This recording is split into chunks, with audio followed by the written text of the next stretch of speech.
Éxodo capítulo 12, verso 1.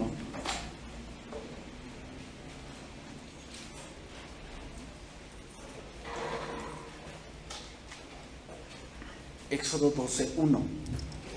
Vamos a seguir con nuestra serie, La redención de Dios. Es el tema número 31. El tema de hoy se titula Pascua, ¿ok? Vamos a estar viendo estas sesiones, yo digo que unas 3 sesiones, lo que es la Pascua, no en un punto, vamos a ponerlo así, judío, de que no, pues se celebraba así, así, sino más que nada vamos a ver el punto que tiene ahora a nosotros, ¿ok? Sabemos nosotros que ya nosotros no celebramos fiestas, nosotros no somos judíos, ni judaizamos, ni tampoco creemos que la circuncisión es la hecha en el cuerpo, sino sabemos que es hecha en el corazón espiritualmente, ¿ok? Sin embargo, hermanos, la Pascua es sombra de la cena del Señor, ¿ok? Si queremos entender a plenitud lo que es la cena del Señor, tenemos que entender lo que es la Pascua, ¿ok? Porque la cena del Señor fue instituida cuando la Pascua era celebrada, ¿ok? Entonces vamos a estudiar. Éxodo 12:1 dice: Habló Jehová a Moisés y a Aarón en la tierra de Egipto, diciendo: Este mes os será principio de los meses, para vosotros será este el primero de los meses del año. Hablad a toda la congregación de Israel, diciendo: En el 10 de este mes, tómese cada uno un cordero según las familias de los padres, un cordero por familia. Mas si la familia fuere tan pequeña que no baste para comer el cordero, entonces él y su vecino inmediato a su casa tomarán uno según el número de las personas, conforme al comer de cada hombre, haréis la cuenta sobre el cordero. El animal será sin defecto, macho de 1 año, lo tomaréis de las ovejas o de las cabras, y lo guardaréis hasta el día 14 de este mes, y lo inmolará toda la congregación del pueblo de Israel entre las 2 tardes. Y tomarán de la sangre y la pondrán en los 2 postes en el dintel de las casas en que lo han de comer. Y aquella noche comerán la carne asada al fuego, y panes sin levadura, con hierbas amargas lo comerán. Ninguna cosa comeréis de él cruda, ni cocida en agua, sino asada al fuego, su cabeza con sus pies y sus entrañas. Okay. Al ver todo este pasaje, pues bueno, tú dices, es algo como que un poco extraño. Estamos hablando de gastronomía, ¿no? Parece que Dios les está enseñando cómo cocinar algo. Pero vamos ahorita a ver un poco el significado de esto. Hoy nos vamos a enfocar qué significa cada cosa que Dios pidió. O sea, Dios no, cuando pide algo Dios en la Biblia, no es nada más porque se le ocurrió. Hay un significado. Hay algo que debemos entender cuando Dios pide algo en la Biblia. ¿Ok? Entonces, ok. La Pascua, hermanos, podemos decirla así, que es como el 16 de septiembre aquí. ¿Qué celebramos el 16? Fíjate, es interesante. El 16 celebramos el grito de independencia. Y el 15, la consumación de la independencia. ¿Ok? Entonces, el 15 de septiembre aquí en México se celebra la consumación de la independencia. La Pascua es más o menos eso. ¿Por qué? Porque esa fiesta conmemora que salieron de Egipto, de la esclavitud. Por eso el pueblo de Israel es un pueblo especial, porque es el único pueblo que puede decir que su independencia se la dio Dios. O sea, básicamente en el sentido de las obras. O sea, toda independencia, pues todo viene de Dios, ¿no? Pero en el sentido de que vemos la mano de Dios actuando.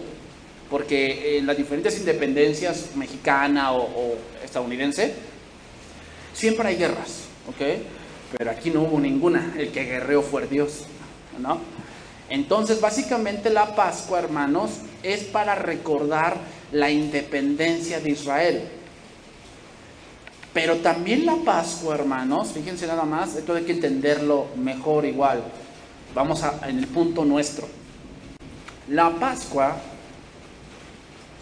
era una prueba para el pueblo de Dios. La Pascua era una prueba para el pueblo de Dios. ¿Por qué? Fíjate bien, porque aquí iba a haber distinción,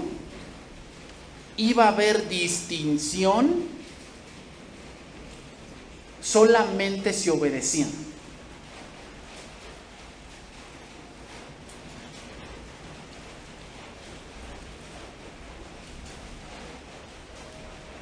Y esto tiene mucho que ver con nosotros también, Mateo 25, 14. Entonces, la muerte iba a pasar por las calles de Egipto. Pero tenía que haber algo en las puertas de cada casa para que la muerte no entrara en ese hogar. Y era la sangre del cordero. Pero si un israelita no obedecía, ¿qué hubiera pasado con él?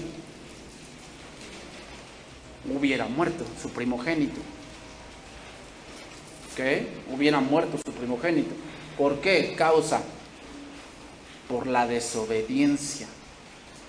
Entonces debemos entender algo aquí, hermanos, y es que la desobediencia tendrá consecuencias. La desobediencia tendrá consecuencias. ¿Y sabes dónde vemos más claro esto? Si tú estudias el libro de Números. El libro de Números, eso es lo que más nos enseña. Que la desobediencia tiene consecuencias.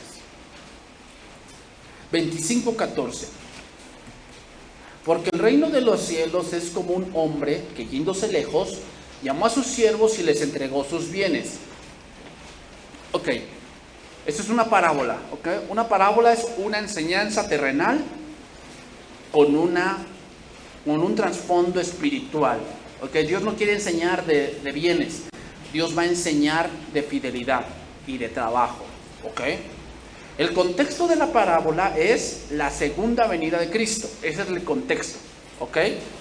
Ya vimos la parábola de las vírgenes, que está más atrás. Y ahora viene esta parábola. Dice, a uno dio 5 talentos, a otro 2 y a otro 1.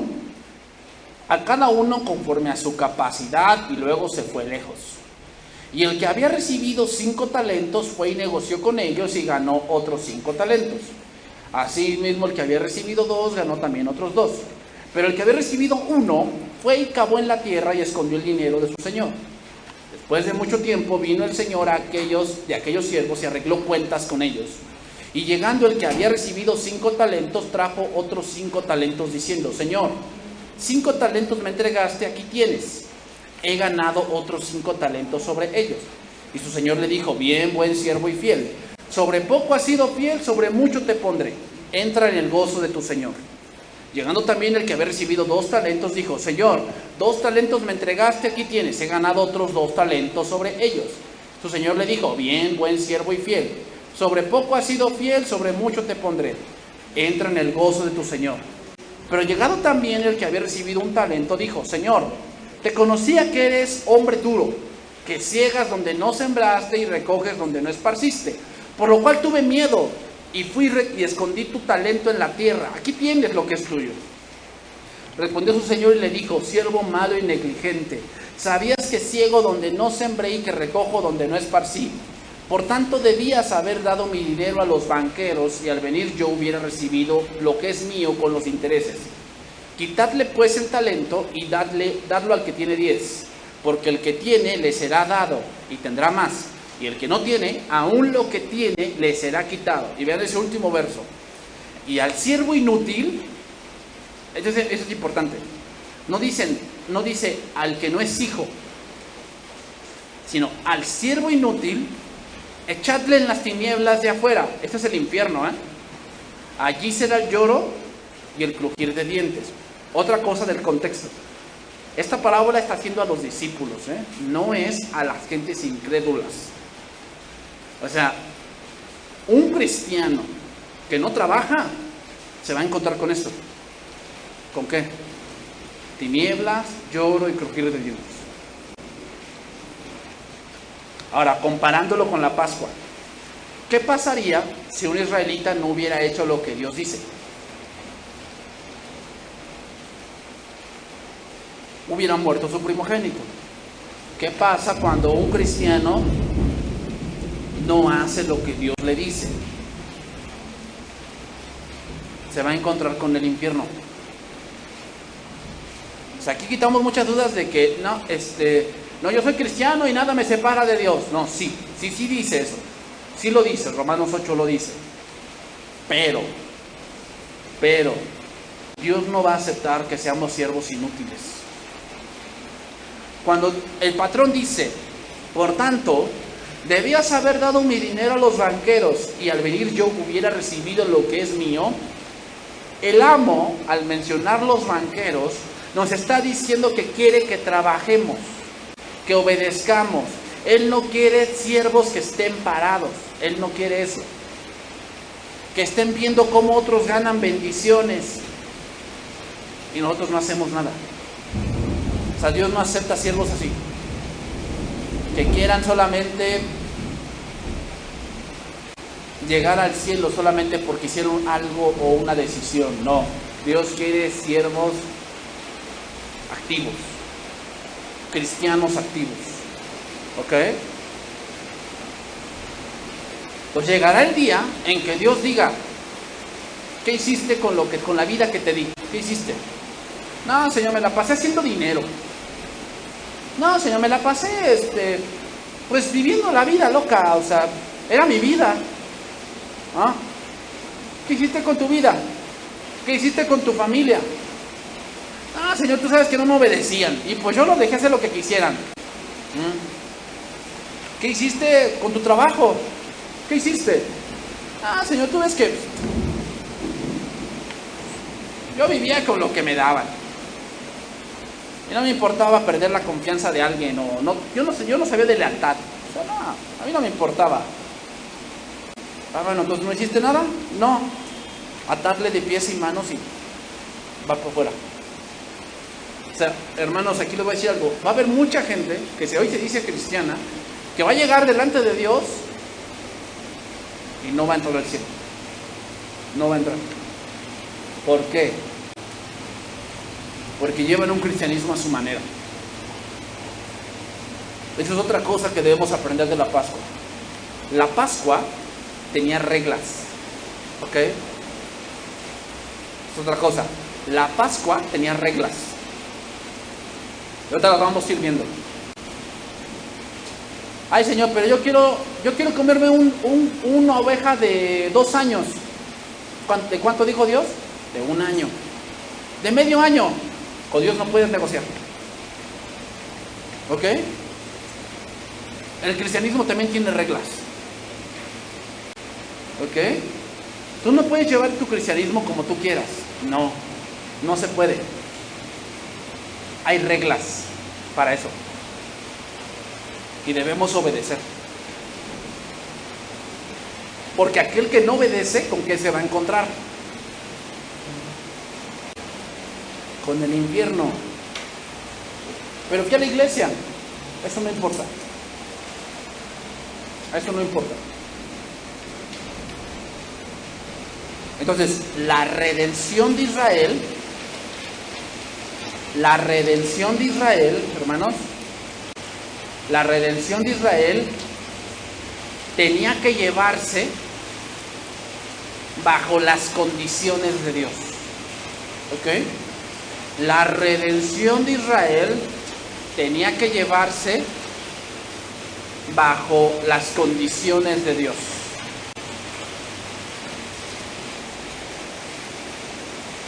Entonces regresemos a Éxodo, vamos a empezar a estudiar esos versos. Éxodo 12, 1 y 2. Habló Jehová a Moisés y a Aarón en la tierra de Egipto diciendo: este mes os será principio de los meses, para vosotros será este primero de los meses del año. Cuando Dios dijo esto, era el mes o era la estación del otoño. ¿Okay? La estación del otoño, estamos hablando que es por el mes de septiembre, octubre y agosto. entre esos 3 meses, el calendario judío comienza. ¿Ok? Ahora viene otra pregunta aquí importante. ¿Cuál era el objetivo de la Pascua? Voy a mencionar 4 objetivos de la Pascua. ¿Ok? Número 1, recordatorio.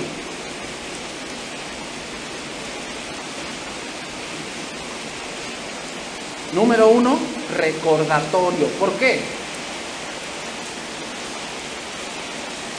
Bueno, porque los seres humanos tendemos a olvidar, Tendemos a olvidar. Nos tienen que andar recordando y recordando y recordando. Tú lo puedes ver con tus hijos, ¿no? Rápido se les olvida sus deberes en la casa o sus deberes como hijos, se les olvida, ¿verdad? Y tienes que andarles, ¿qué? Recordando y recordando. Bueno, la Pascua sirve para eso. Otro punto de la Pascua es la confianza. La confianza. Es decir, la Pascua era algo donde la fe de los israelitas tenía que ser probada.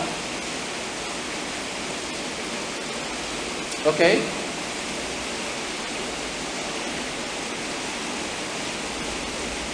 Número 3. Otra cosa que significa, otro objetivo de la Pascua, vida. Vida. ¿Qué quiere decir? Que detrás de esa obediencia, ¿qué hay? Vida. Óiganlo muy bien, Porque si Dios te ha dicho que hagas algo, en cualquier aspecto de tu vida, detrás de esa obediencia hay vida. Hay una bendición esperándote cuando tú obedeces. Cuando tú desobedeces, no esperes alcanzar eso, porque lo contrario a la obediencia es la muerte. ¿Ok? Y al desobediente, ¿qué Dios le hace? Atarlo de pies y manos y echarlo a las tinieblas de afuera. Allí será el lloro y el crujir de dientes. O sea, eso es lo que hoy muchos no han entendido. Quieren ser cristianos, pero en la desobediencia y quieren alcanzar la vida. No se puede. Si eres cristiano, tienes que obedecer para alcanzar vida. Eso es la Pascua. ¿Ok? Y número 4, consagración. ¿Qué cosa es consagración? Bueno, consagración significa ser apartado para.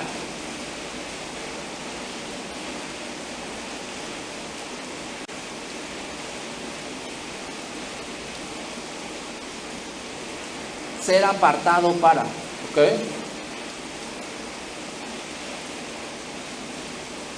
¿Cómo se consagra una persona a Dios?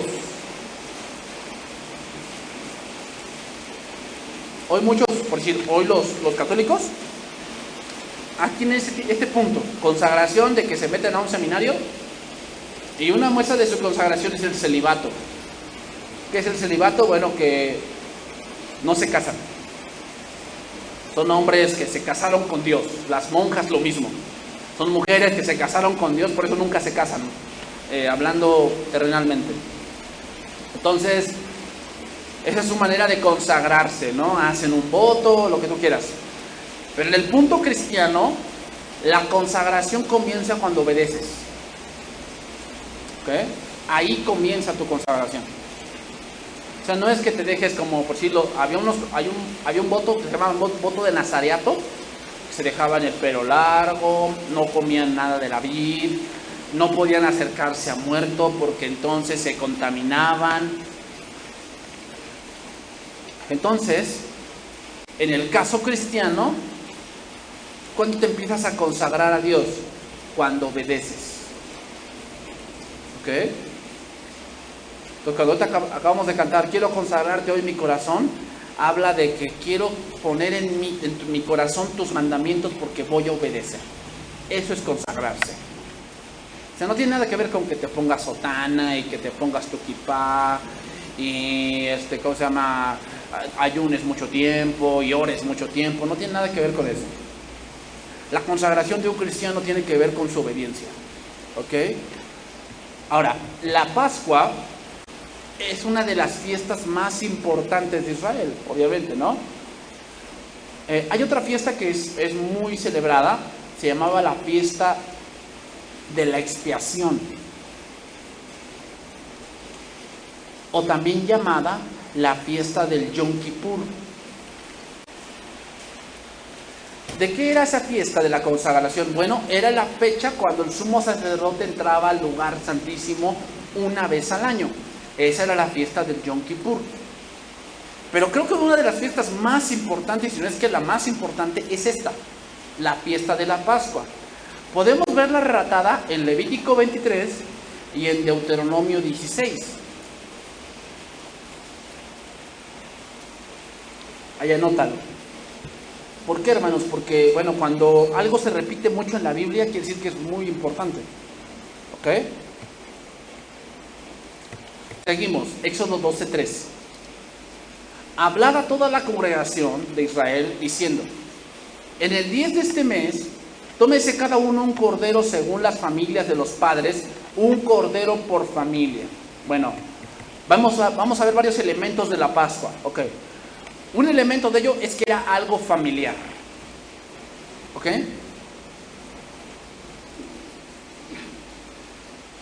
Es decir, la salvación es para toda la familia. ¿Ok? La salvación está disponible para todo aquel que cree. Y obviamente alguien que cree, pues quiere que su familia también crea. Obviamente que sí. No, o sea, yo no creo que haya aquí alguien que diga: yo me salvé y quiero que mamá se vaya al infierno.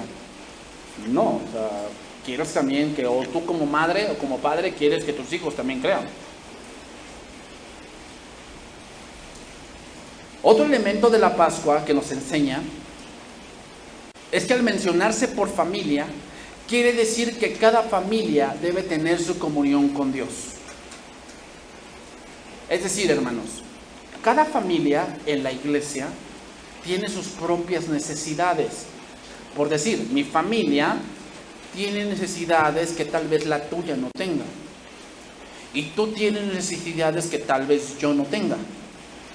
Y cada quien sus necesidades las va a ver suplidas en el Cordero. ¿Ok? ¿Dónde vas a ver suplidas tus necesidades como familia? En el Cordero, en Cristo. No en el pastor, en Cristo. Porque Él es el buen pastor. Los escritos rabínicos, hermanos, los escritos rabínicos dijeron de esta fiesta que cuando se juntaba gente, el mínimo de gente, el máximo de gente que se juntaba en una fiesta de estas era mínimo o máximo 10. ¿Ok? Porque aquí dice, bueno, y si tengo una familia de, vamos a decir, de 3, o sea, es yo, mi esposa y mi hijo, pues un cordero de esos nos va a sobrar. Ah, bueno, entonces llama a tu vecino. Ah, pero mi vecino, él sí le echó ganas. Y son 8 o son 9, ¿no? En los tiempos de los años, no sé, 40 o 30, las familias eran numerosas, ¿no? Mi abuela tuvo 9. Y no sé, tú si vengas de una familia grande, ¿no? En grande me refiero a que 7 hermanos, ¿no? Hoy las familias pues son de 2, 3 a lo máximo, ¿no? Y ya es mucho. Pero antes no era así. Entonces imagínate, no, porque mi vecino sí le echó ganas y son 8, 9. Y yo soy 3, son 11. Como que siento que no nos va a alcanzar. Bueno, había 2 reglas aquí. Una era que el máximo debían ser 10 personas. Si eran más de 10, según los escritos rabínicos, eso no está en la Biblia, si eran más de 10, la porción que debía tocarle era por lo menos lo de una aceituna. Era la porción que debía tocarles, para que se dijera que habían participado de la Pascua. Porque fíjate, después vamos a verlo, pero cualquiera que no celebrase la Pascua tenía que morir. O sea, básicamente era un rebelde. Fíjate nada más hasta qué punto llegamos, Eso después lo vamos a explicar. Seguimos adelante, Éxodo 12:4. Mas si la familia fuera tan pequeña, ya lo hablamos, ¿no? Que no baste para comer el cordero, entonces él y su vecino inmediato a su casa tomarán uno según el número de las personas, conforme al comer de cada hombre, conforme al comer. Haréis la cuenta sobre el cordero. El animal será sin defecto, macho de un año. Aquí están las reglas, ¿eh? Quiero que vean las reglas, porque vamos a estudiar esas reglas. Lo tomaréis de las ovejas o de las cabras, o sea, no puede ser una vaca o un becerro, no podía ser eso. Y lo guardaréis hasta el día 14 de este mes y lo inmolará toda la congregación del pueblo de Israel entre las 2 tardes. Bueno, vamos a ver estos elementos semejantes a Cristo. La Pascua, otra cosa, hermanos, la Pascua es sombra de Cristo. O sea, ya la Pascua nos estaba hablando de lo que Cristo vendría a hacer por nosotros. Bueno, vamos a ver ese misterio, ¿no? Número uno, cordero sin defecto. Aquí defecto significa no podía estar manco, tuerto, pinto, no sé, que tuviera algún defecto en una pata, o en los dientes, o sin la lengua, o algún defecto. Tenían que revisarlo bien. Por eso se agarraba el día 10. ¿Para qué? Pues no vaya a ser que dices, ese es el cordero que vamos a comer en la Pascua. Y resulta que un día antes se lastima. Ya no lo podías comer. ¿Por qué? Ya tenía un defecto. O sea, no podía tener, por eso ese es el cordero que vamos a comer en la Pascua. Entonces lo agarraban y lo consagraban. ¿Qué quiere decir? Lo apartaban para que no le pasara nada. Para que cuando llegara el día 14, ¿qué? Estuviese sin una enfermedad. Le dio moquillo. O se inflamó del estómago. Ya no podía ser útil. Ese es un animal sin defecto. Entonces, ¿de qué nos habla eso? Bueno, nos habla de que Cristo es el Cordero de Dios sin mancha y sin contaminación. Cristo es el hombre perfecto, sin ningún defecto. Tú y yo tenemos defectos, Cristo no tiene. Así que si quieres buscar al hombre perfecto, ese es Cristo.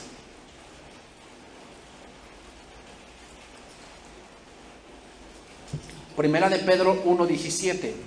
Lo voy a ir leyendo yo porque son varios elementos, pero ahí anótalo para confirmar, ¿no?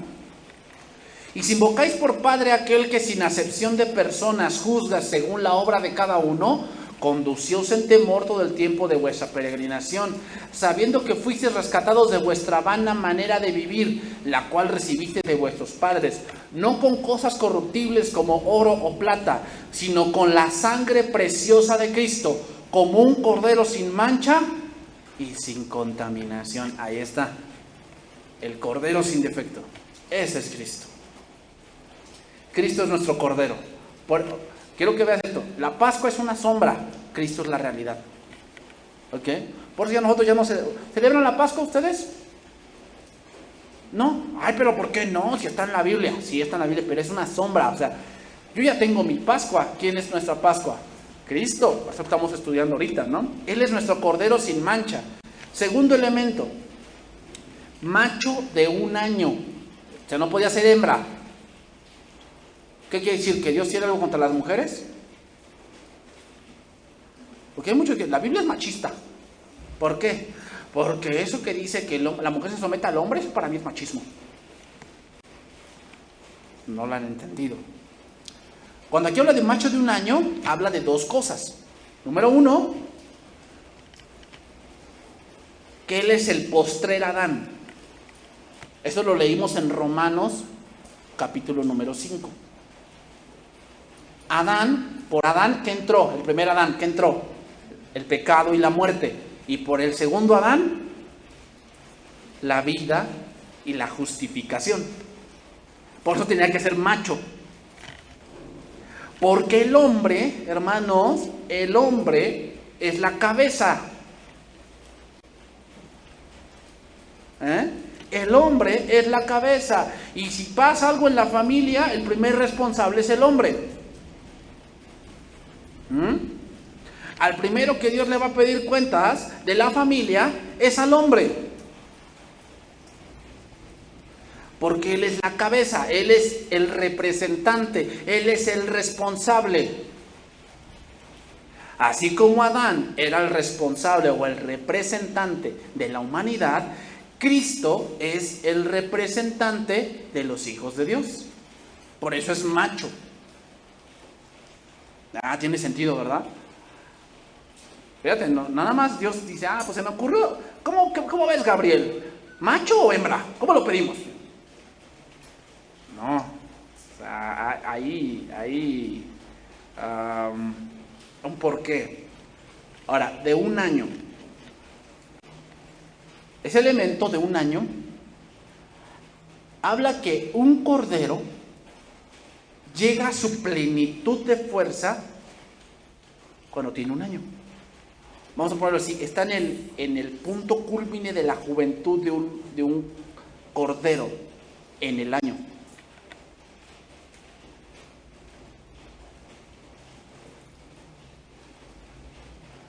Entonces, cuando Cristo murió, cuando estaba en la plenitud de su vida, y eso fue a los 33 años.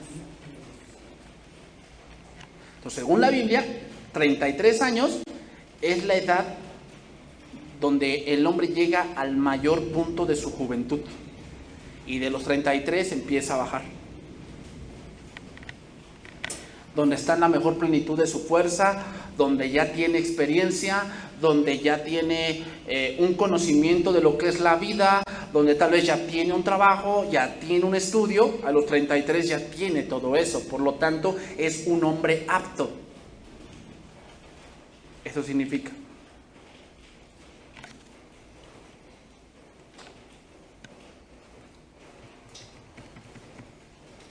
Elemento número 3, de las ovejas o cabras. Bueno, primeramente, de las ovejas. Las ovejas nos hablan de la obediencia perfecta de Cristo.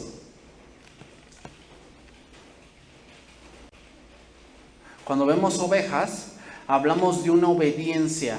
Como cordero fue llevado al matadero. La oveja es un animal muy dócil, hermanos. Nos habla de sumisión. Filipenses 2:5.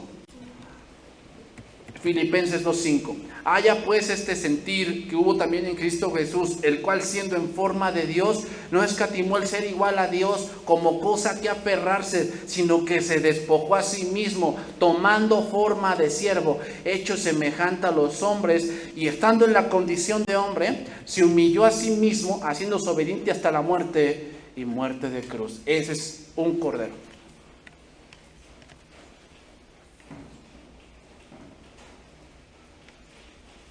Bueno, entonces también de qué nos hablan. Las cabras, ¿de qué hablan? Bueno, la cabra, podría también una cabra de un año, ¿no?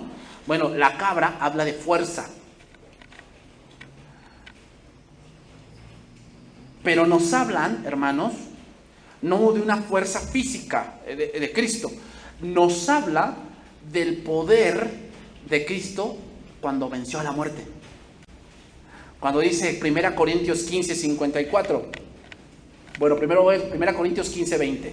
Mas ahora Cristo ha resucitado de los muertos, primicias de los que durmieron es hecho, por cuanto la muerte entró por un hombre, también por un hombre la resurrección de los muertos. Porque como en Adán todos mueren, también en Cristo todos serán vivificados. Él tiene el poder para dar vida a otros. Por eso también una cabra. Y cuando esto corruptible, versículo 54 de 1 Corintios 15, se haya vestido de incorrupción y esto mortal se haya vestido de inmortalidad, entonces se cumplirá la palabra que está escrita: sorbida es la muerte en victoria. ¿Dónde está, oh muerte, tu aguijón? ¿Dónde, oh sepulcro, tu victoria? Ya que el aguijón de la muerte es el pecado y el poder del pecado la ley. Mas gracias sean dadas a Dios que nos da la victoria por medio de nuestro Señor Jesucristo. O sea, tomar un cabrito habla de fuerza, pero no una fuerza física, habla de la victoria de Cristo sobre la muerte, porque mientras se celebraba la Pascua, ¿qué pasaría? La muerte. Entonces, tomar un cabrito habla de la victoria de Cristo sobre la muerte.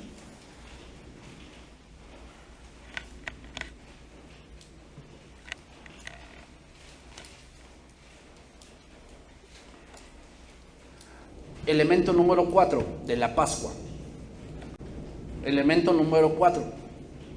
Lo guardaréis hasta el día 14.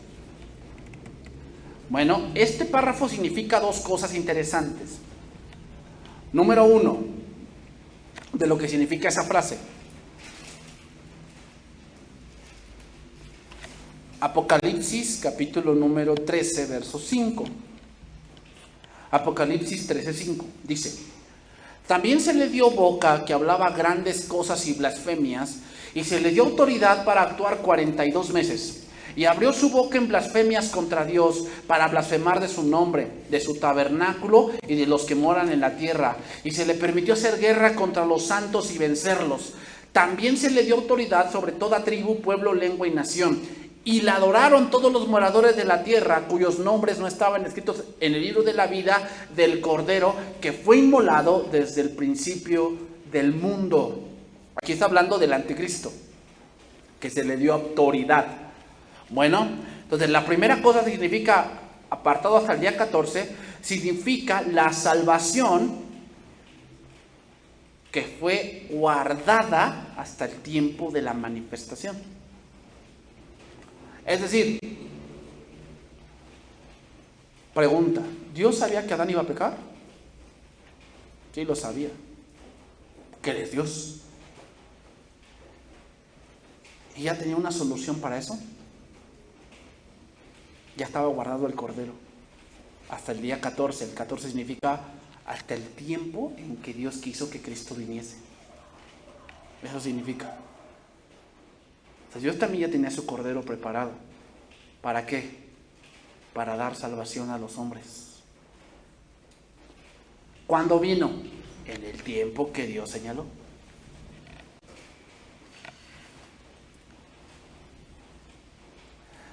Y segundo punto, que lo que significa hasta el día 14, lo dice Lucas 3:23. Lucas 3:23 dice: Jesús mismo, al comenzar su ministerio, era como de 30 años. Pregunta, ¿qué pasó en esos 30 años? ¿Por qué no se menciona nada de él?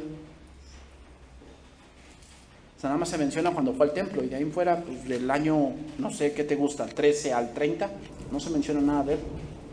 Bueno, fue guardado hasta el día en que, ¿qué? Comenzó su ministerio, en este caso, 30 años. Esto significa también,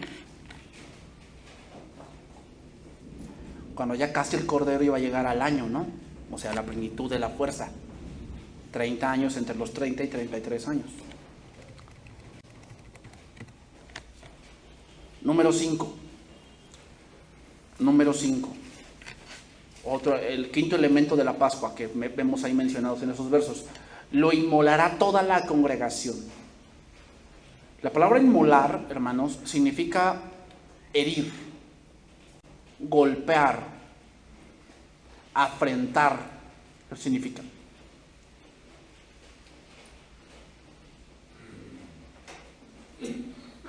Entonces, en el caso de Cristo, habla de que fue entregado en manos de los sacerdotes y fariseos, y todos a una, que fue entregado en manos de los sacerdotes y fariseos, y todos a una gritaron: crucifícale. Eso es inmolar. Anota ese verso, Hechos 2:22.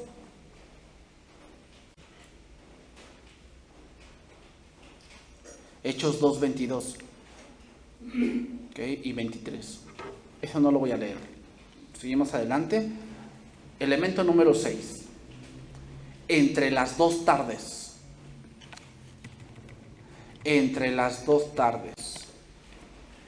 Es decir, entre la hora novena y la hora undécima. ¿Y adivina a qué hora murió Jesús?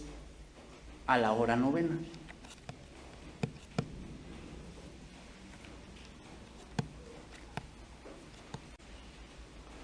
Mateo 27:45. Y desde la hora sexta hubo tinieblas sobre toda la tierra hasta la hora novena. Cerca de la hora novena, Jesús clamó a gran voz diciendo: Elí, Elí, lama sabactani, que significa: Dios mío, ¿por qué me has desamparado? Algunos de los que estaban allí al oírlo decir, dijeron: a Elías llama. Y al instante, corriendo uno de ellos, tomó una esponja y la empapó de vinagre, y poniéndola en una caña le dio a beber. Pero los otros decían: deja, veamos si Elías viene para salvarle. Mas Jesús, habiendo otra vez clamado con gran voz, entregó el Espíritu. ¿A qué horas? A la hora novena. ¿A qué horas tendrían que inmolar? O sea, inmolar significa matar. ¿Ok? Inmolar significa matar. ¿A qué hora lo inmolarían? Entre las 2 tardes, es decir, entre la hora novena y la hora 11. Elemento número 7 de la Pascua, que lo vemos un poquito más atrás. ¿Qué significa? Si no es suficiente, llame a su vecino. ¿Qué significa esa frase? ¿A qué se refiere? Bueno, se refiere a la inclusión de los gentiles.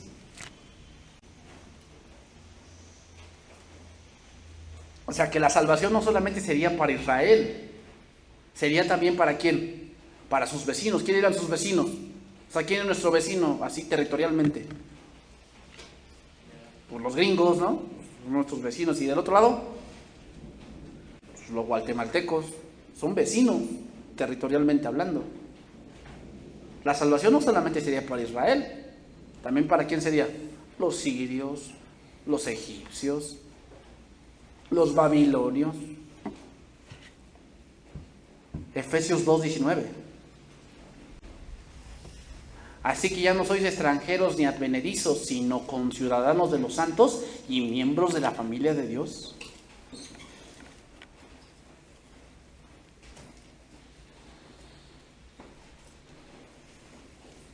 Éxodo 12:7. Y vamos llegando casi a la parte final. Éxodo 12:7. Y tomarán de la sangre y la pondrán en los 2 postes y en el dintel de las casas en lo que han de comer, en la que han de comer. Bueno, aquí el punto importante, o bueno, un punto interesante aquí investigando el dintel. Sabemos que muchas veces decimos el dintel es lo de arriba, pero según la palabra hebrea, habla de ambas partes, habla de arriba y abajo. O sea, para los hebreos, dintel también era el escalón bajo. Porque toda casa hebrea tenía un escalón. Porque ellos tenían como costumbre poner un escalón antes de cada puerta israelita, porque ellos asemejaban que Jehová era la fortaleza de ellos. Por eso siempre ponían un escalón antes de la puerta. Era una costumbre de ellos. Entonces, ese escalón tenía que ser también pintado con la sangre del cordero. Porque hay un poco de confusión en esa parte, porque nosotros, a veces tú ves imágenes y ves que están pintando los postes y arriba, como el dintel, ¿no? Pero según la palabra hebrea, el dintel no solamente era lo de arriba, sino también ese escalón que se ponía antes de cualquier casa. Bueno, entonces, ¿de qué habla la sangre? Bueno, habla del poder de limpiar pecados, ¿ok?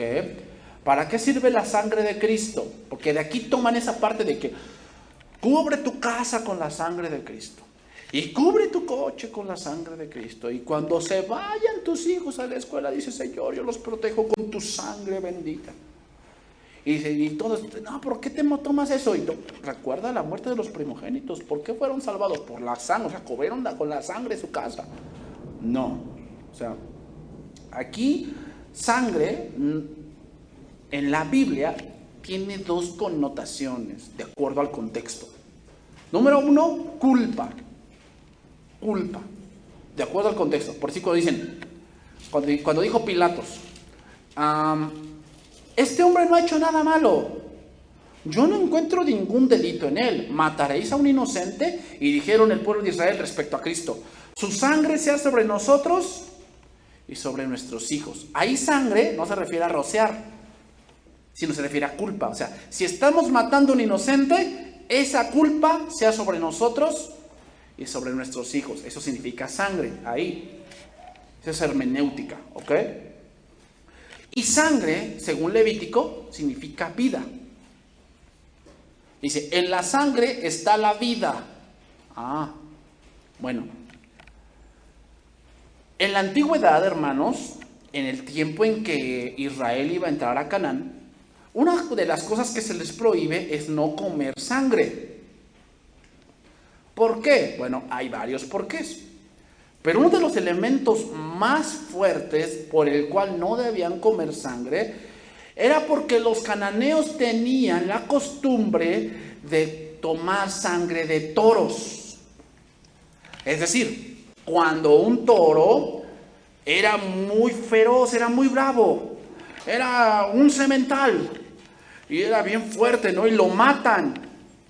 Porque allá había matado a muchos hombres y había matado a muchos caballos. Pero dijeron, no, ese toro es un toro muy poderoso. Entonces lo que hacían era cuando lo mataban, tomaban de la sangre del toro y se la bebían. Pensando ellos que su virilidad se les pasaría a ellos. Y eso es abominación. Por eso se les prohíbe que no coman sangre. También lo hacían en los ritos a los dioses. De hecho, una secta que lo hace son los satanistas.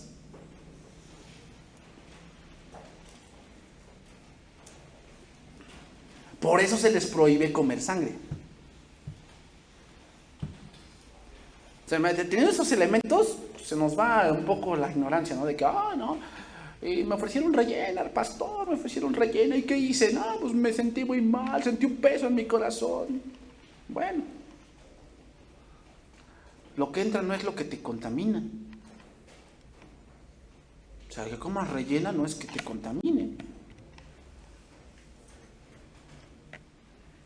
Bueno, pero en Hechos, pastor, se menciona que no coman sangre.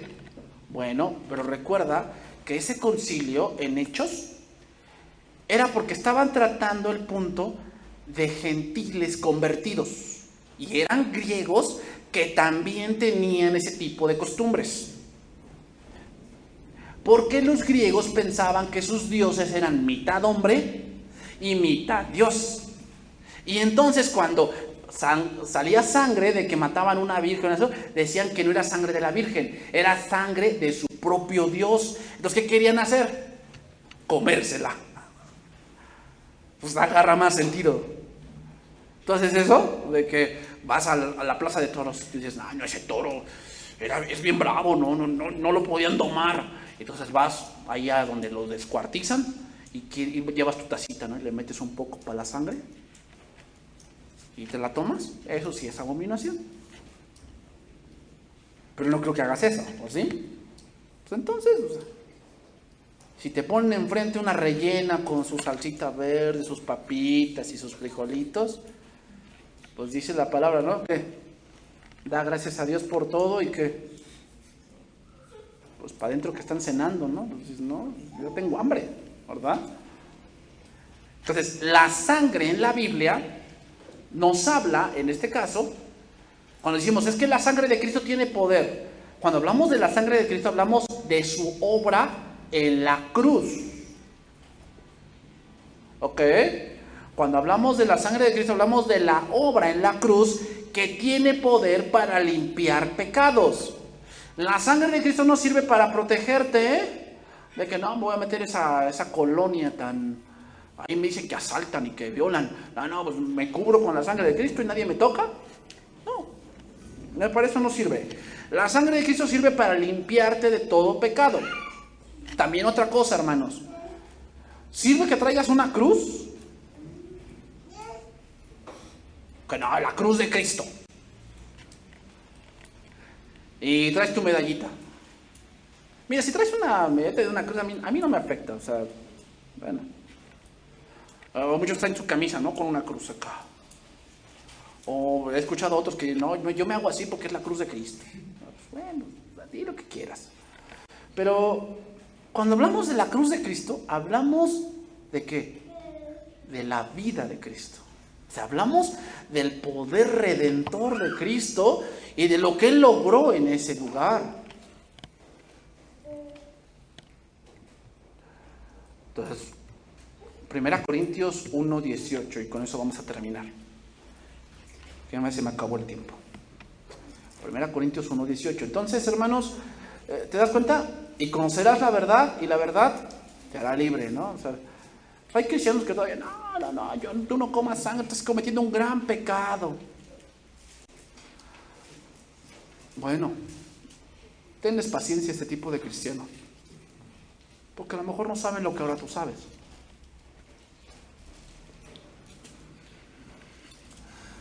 Primera Corintios 1:18 dice, porque la palabra de la cruz es locura. ¿Qué significa eso? La palabra de la cruz.